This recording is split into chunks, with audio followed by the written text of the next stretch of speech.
女孩不想再让姐姐为了她和姐夫争吵，于是闪婚从姐夫家搬出来。没想到姐夫还是看不惯姐姐。姐，彤彤，你过来了，吃饭了吗？姐在下面条，也给你下一碗。不用，我吃过了。姐，你面条煮了吗？没有的话就别煮了，我给你和洋洋打包了早餐上来。还没有呢，洋洋昨天发烧了，我一个晚上都没怎么睡，早上起来得晚了。你姐夫都是去外面吃的早餐，还把我骂了一顿，说我整天在家什么事都不干，就是带孩子，也不知道早起给他做早餐。洋洋怎么会发烧的？就算退烧了，姐，你等会也要带他去看看医生，预防反复。姐夫也真是的，孩子生病他不帮忙，还要骂你。姐，我搬出去了，姐夫还坚持要跟你 AA 制吗？我等会儿就带洋洋去看看，他还是坚持要跟我 AA 制，说我天天只知道花钱，不知道赚钱，不知道他承受着多大的压力。既然是一家子，让我也要承担家庭的开支，这肯定是他姐教他的。我那个大姑姐嫁了人，还老是管着娘家的事，以前你姐夫对我可好了的，就是被他大姐教坏了。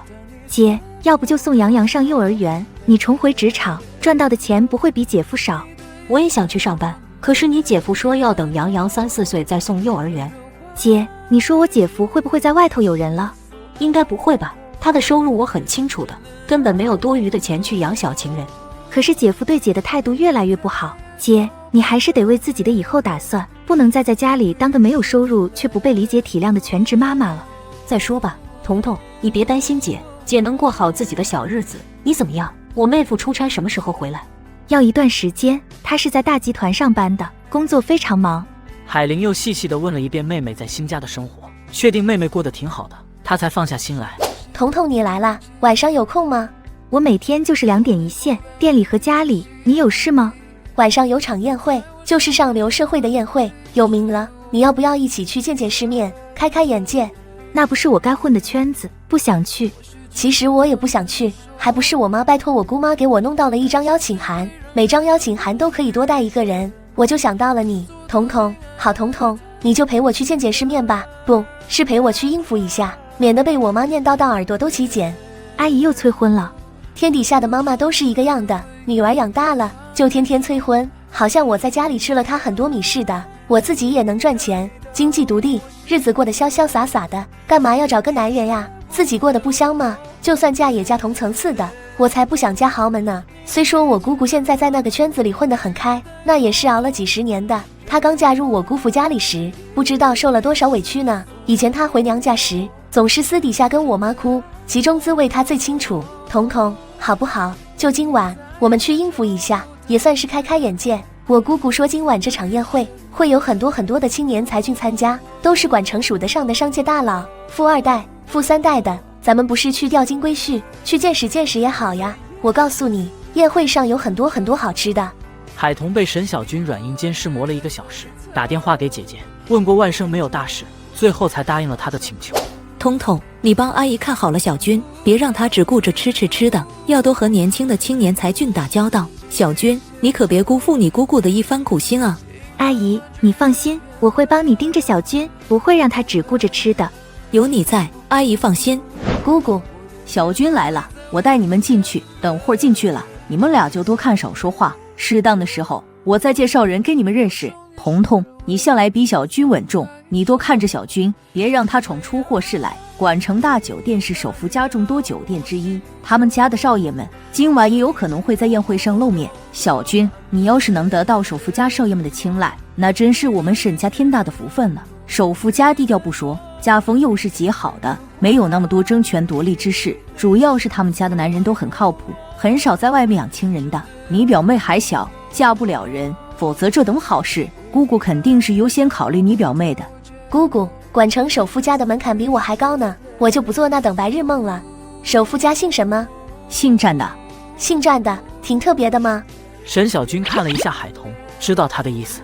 海童笑笑没说话，感觉就是同姓而已。战家虽是首富，但人家门槛一点也不高，只要人品好，能得到他们家男儿的喜欢，长辈们都不会挑剔的，特别的开明。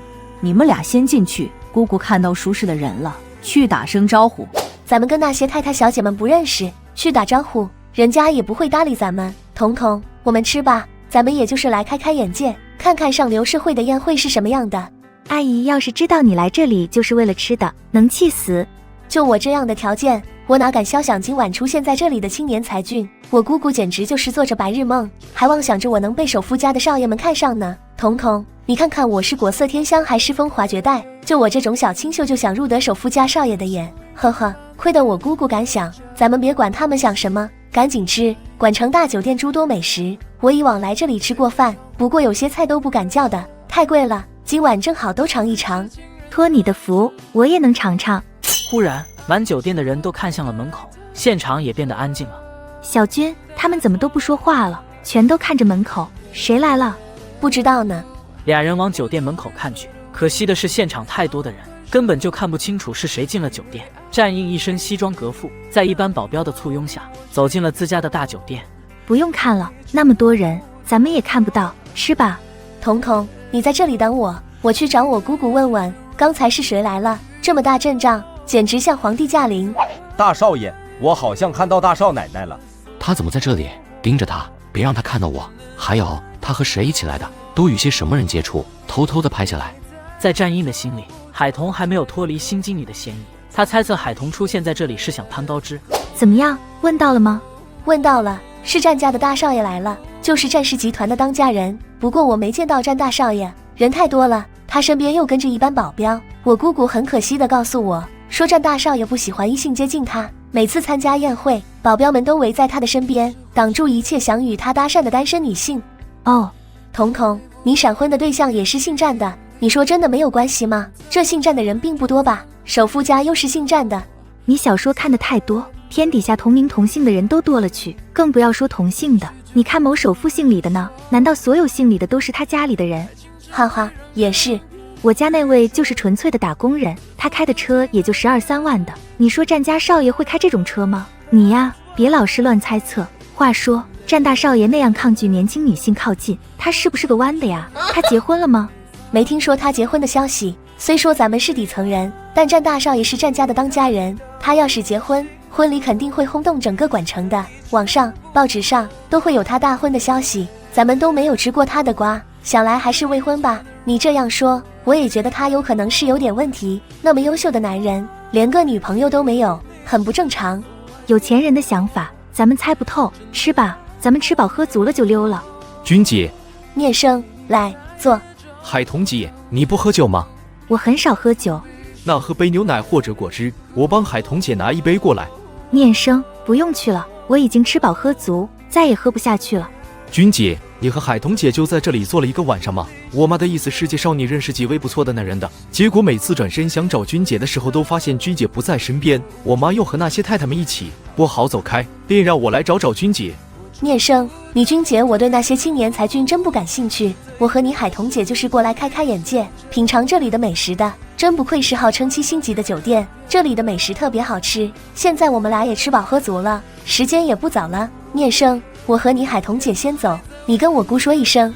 君姐，你这就走了吗？宴会才进行到一半，时间还早呢，起码的深夜11点才能结束。我们明天还得开门做生意呢，不能待到深夜11点才回家。其实10点再开门也是可以的。那可不行，我们就是赚早中晚3次的生意，错过了早上少赚不少钱呢。聂生，你好好玩，看看有没有喜欢的女孩子。虽说你还年轻，不过恋爱也是可以的了。君姐，我刚大学毕业呢，等我工作几年再考虑结婚的事。男孩子不用太着急，念生也才22岁吧，过2年再考虑也是可以的。认识念生的时候还是个毛头小子，转眼间就这么大了。君姐，你没有开车过来？姑姑安排了车子过去接我们俩来的，我们回去叫辆计程车就行。聂生，你进去吧，跟我姑说一声，我们俩先走了，祝你玩得开心点。目送两人走后，他才转身往酒店走。张少爷，战少。海童陪朋友参加豪门宴会，却被老公误认拜金女，最后发现自己竟然还有情敌。张少爷刚刚是……我送我2位姐姐出去坐车，刚回来。战印嗯了一声，便从张念生面前走过，一副他就是出于礼貌和张念生打招呼的样子。大少爷，回哪里？去明苑花园吧。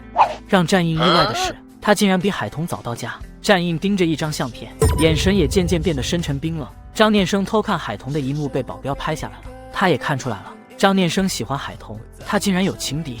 战先生，今晚不用加班吗？回来这么早？是的，我买了臭豆腐，你要不要吃？我不要，你自己吃吧。战先生，你今晚不用加班，那明天能否早一点起来？有事。我明天想让你开车送我去市场的花店，买些盆栽花回来，放在阳台上养着。你有车，方便点。几点？6点可以吗？顺便买些家里的日常用品回来。好，你们店今晚这么早关门？我今晚没有在店里，朋友要参加宴会，让我陪他一起。对了，战先生，我问你件事，不知道你方不方便回答？你说。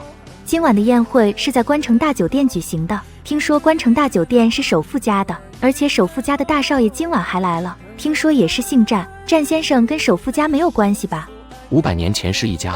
我就知道你和首富家是不沾边的。你不想我和他们家有关系？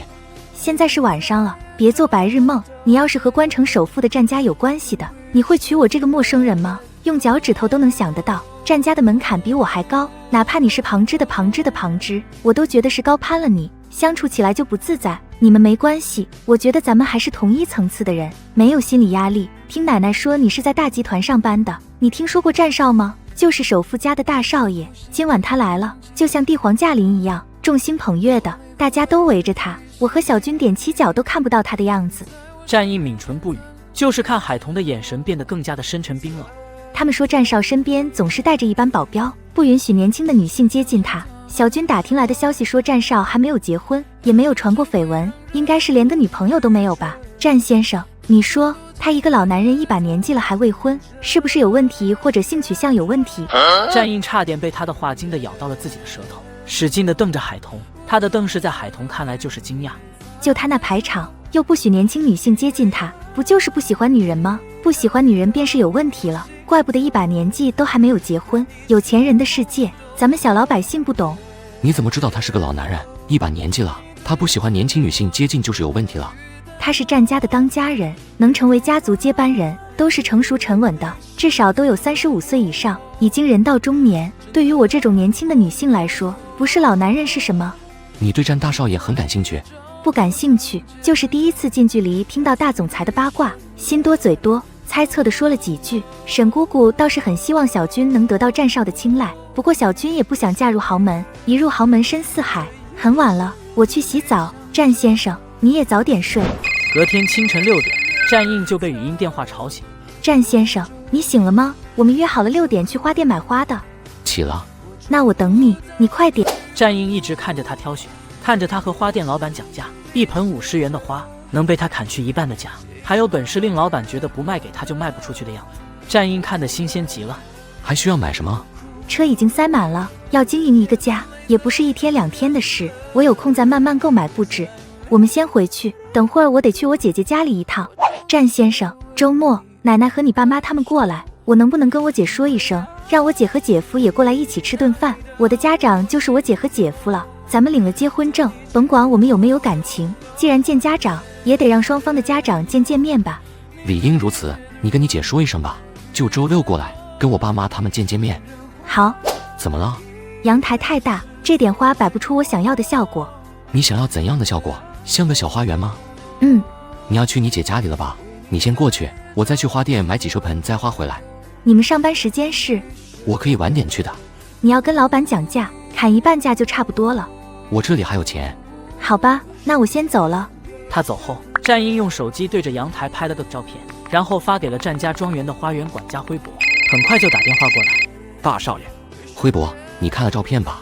把这个阳台布置成一个小花园，你看看需要多少盆花，然后你在花房里挑些便宜的，一开花的，开的花朵繁复又大的那种，给我送到明苑花园，在今天傍晚之前送到。还有，记得开一张收费清单。小姨，洋洋，今天这么早就起来了，快来看，小姨给你买了什么？车。彤彤，你又乱花钱了。我给我外甥买的玩具，怎么是乱花钱了？姐，站印过2天就能回来，这个周6他爸妈过来，你和我姐夫也在那天去明苑花园一趟，跟他家长辈见面。你跟姐夫说一声。妹夫出差回来了，他说周5晚上就能到家。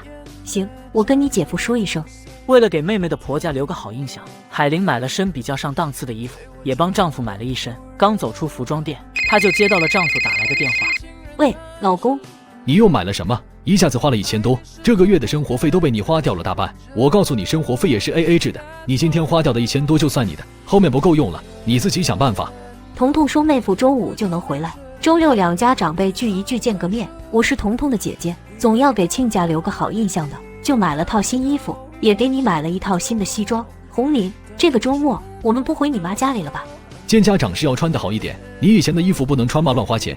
周经理，海玲，我先忙，你赶紧回去做饭，别等我下班回家还没有饭吃，都不知道你一天天在家里做什么。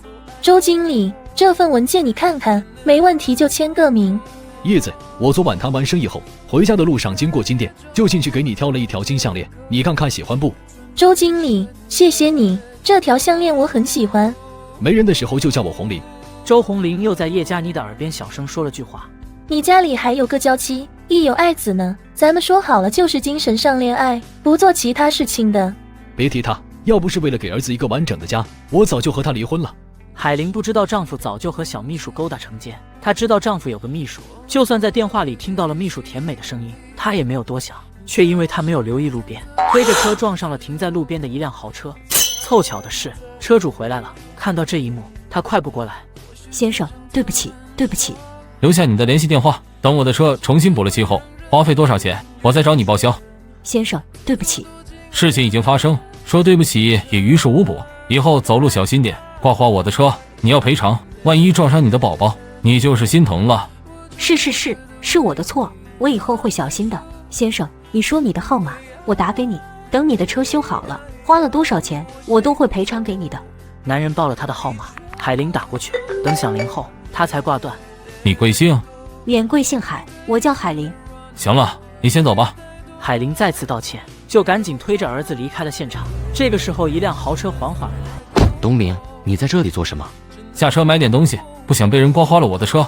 没有抓到刮花你车的人吗？需要我帮你揪出那个人吗？不用，我要了他的号码，等我的车修好了，再找他索要赔偿，再管成，让他也逃不出我陆东明的手掌心。战印听他这样说，也不再多言，开车扬长而去。